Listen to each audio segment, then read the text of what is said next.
Hey everyone, Speedyfighter here. Hope everyone's doing good today. So now this video is going to be my reaction and review of episode 8 of season 6 of Game of Thrones. That was a lot of ofs.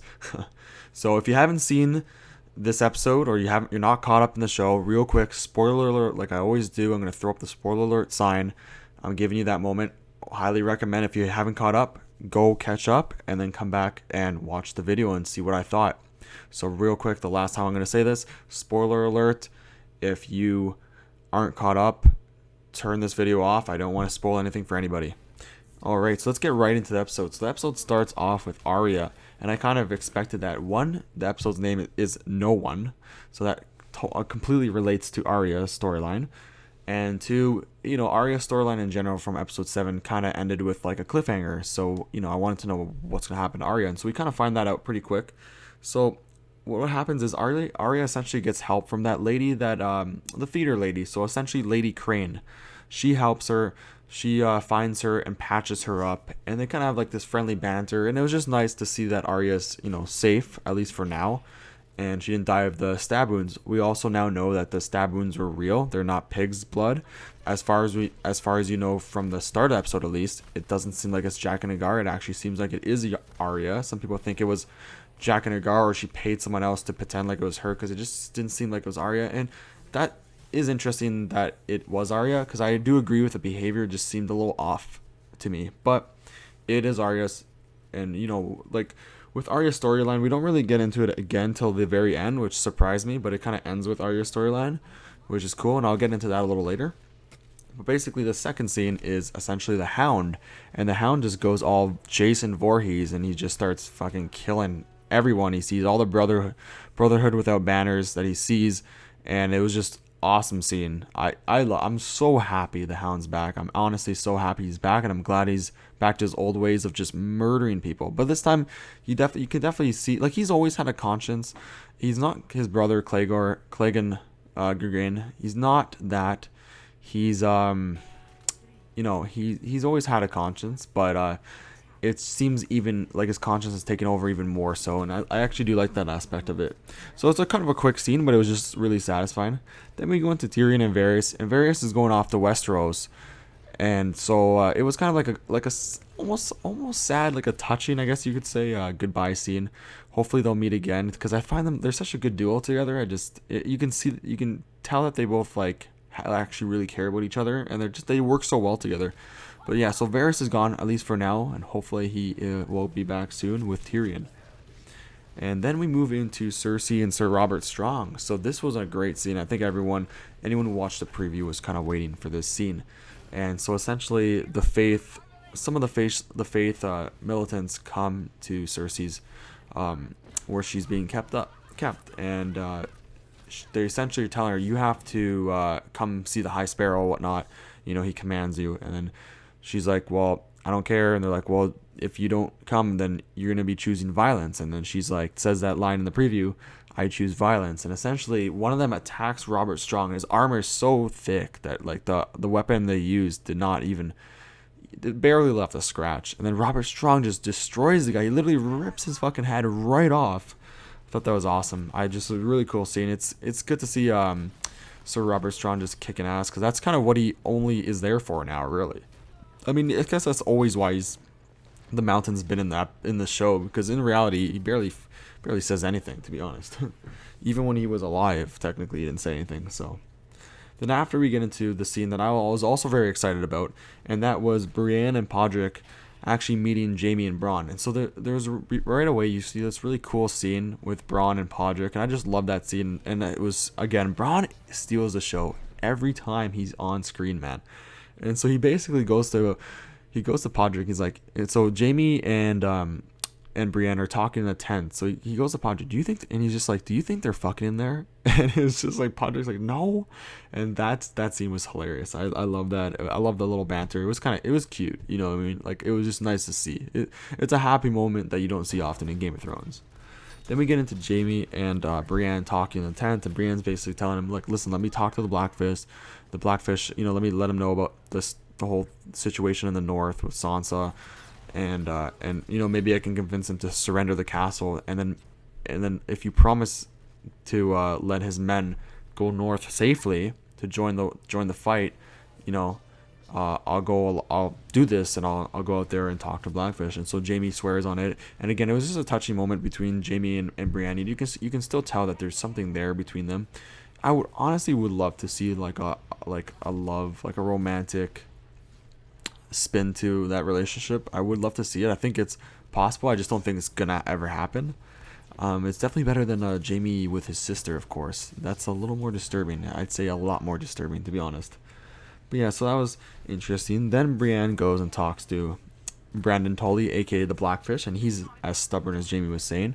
But then, you know, he didn't believe that she was with Sansa and this and that. And then he finally reads the letter that Sansa sent, and he's like, you could tell that he's like, okay, this is definitely Sansa, because I almost feel like I'm reading a letter from Catelyn Stark. But unfortunately, he just, again, just too stubborn. He's like, you know what, I can't give up this. This is my home. I'm not going to give up this castle to the Lannisters and to the Freys. And so she goes. So it is what it is. He's just kind of what I expected. But you know, the Blackfish is just so cool.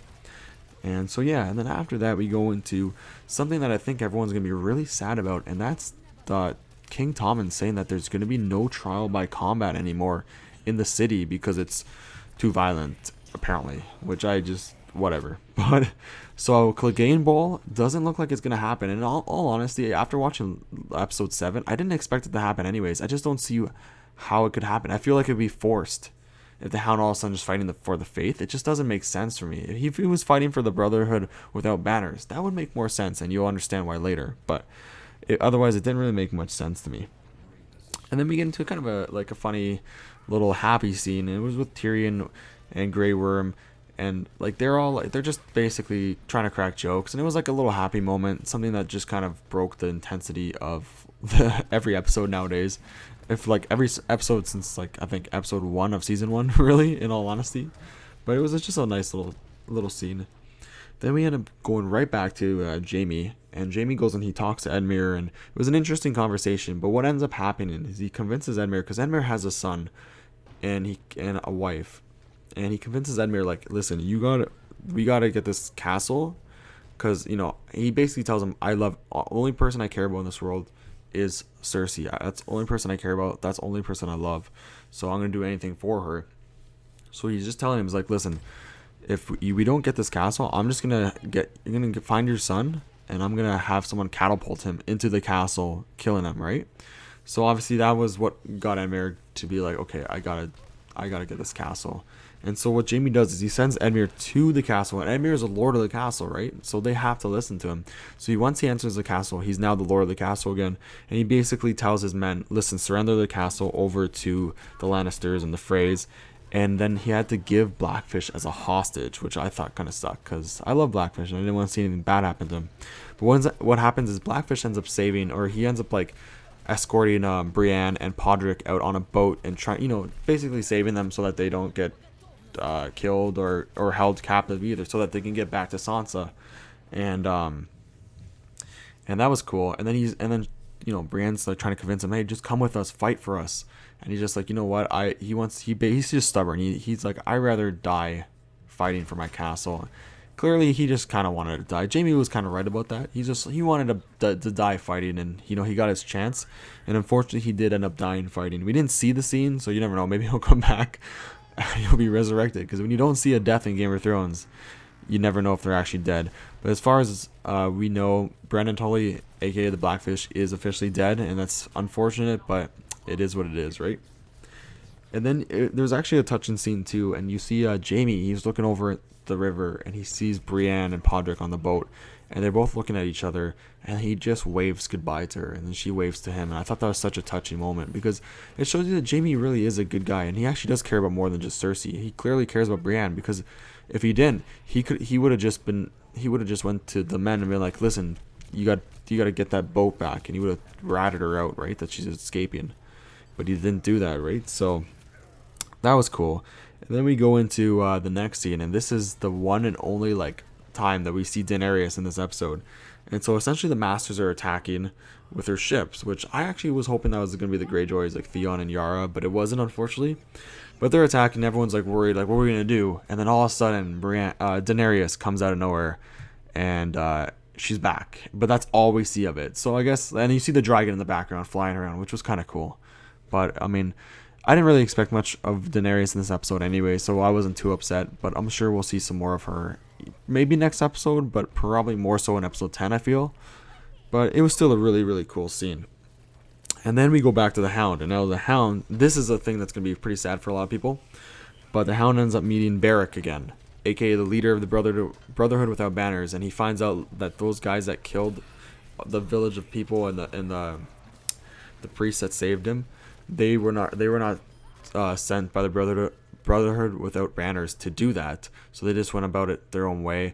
And so Beric was about to hang the 3 guys that the Hound was looking for. And the Hound's basically like, it's kind of a funny scene too. The Hound's basically like, okay, well, let me kill 2 of them, or 3. Let me kill them. He's like, no, and then they kind of have a negotiation. They let the Hound kill 2 of them, which was interesting. And then, I mean, as far as we know, the Hound hasn't joined the Brotherhood, but it seems like he's definitely thinking about it. And I have a feeling he's going to be joining the Brotherhood Without Banners, and I think that's awesome. And I'm really happy to see Beric, because I thought he was just a cool character. I know a lot of people aren't going to be happy because, spoiler alert in the books, Beric ends up giving his life to Catelyn Stark, and she gets resurrected and becomes Lady Stoneheart. And then Lady Stoneheart's the person who actually leads the Brotherhood Without Banners, now that Beric's dead. So I think this pretty much confirms that the show literally is not doing Lady Stoneheart, and George R.R. Martin was literally not lying about that. He was actually telling the truth. They're not going to be doing Lady Stoneheart. Unfortunately or fortunately, because I do like Beric, so I actually don't mind too much. I would love to see Lady Stoneheart, but at the same time, I'm a big fan of Beric, so I don't mind that much. Then we get in and we finally end off with Arya's storyline. And like I kind of assumed was going to happen, the waif finds where Arya is. She's at, the Lady Crane's house, and the waif kills Lady Crane and then starts going after Arya. So they have this big chase scene in the city of Braavos, and it was really cool. I enjoyed it a lot. It ends up leading to Arya going into a little like hole area she was sleeping at before, where Needle is. She takes out Needle, and you're like, oh, how is she gonna kill her? And then she cuts the candle, and it goes dark, and then you don't see anything, and then all of a sudden, it cuts to Jack and Hagar's temple where you have all the faces, and then he sees blood dripping, and he looks, and then he sees the waif's face on the wall, which was awesome. And then Arya looks behind him. Arya comes up behind him with the needle, and she's like, you just try to kill me, and then he's like, yeah, and then she's like, and he's like, well, here you're standing. He's like, so now you're officially no one. And then Arya, which was so awesome, she's like, no, I'm not no one. I'm Arya Stark, Lord of Winterfell, I believe it was what she said. But she's essentially like, I'm Arya Stark, I'm not no one. And then Jack and Hagar just looks, nods, and she's like, I think she said she wants to get back to I don't know, she wants to leave, right, or whatnot. And then Arya, Jack and Hagar just nods, and so I guess Jack and Hagar is gonna help her go where she wants to go back home. But like, it's just, I don't know who Jack and Hagar is. He's really confusing to me, because like in reality, don't you I would think that like he would be, she kind of disobeyed like the faceless god, and wouldn't that like go against his beliefs? Like, I'm surprised. I know he really, he has, obviously he cares about Arya. Arya did save his life, and they have an attachment, but it surprised me. But I'd like to see more of Jack and Hagar. I don't know if we will, but hopefully he actually helps Arya out even more. That would be really awesome. But either way, it was just an interesting ending, and I loved it, and Arya's safe, so I'm really happy about that. But yeah, so I hope you enjoyed my video, and I will of course be doing episode 9, aka I believe it's called Battle of the Bastards. So I'm really excited for that episode for sure. So it's gonna finally be the battle between Jon Snow and Ramsay Snow. So stay tuned for that. If you enjoyed this video, make sure to leave a like, leave a comment on what you thought of the episode, and also make sure to share this video with as much people as you can, so we can spread the word on my channel, and also subscribe if you did enjoy my content, so that you can stay tuned for more of my content. Hope everyone has a great day. Take care and peace out.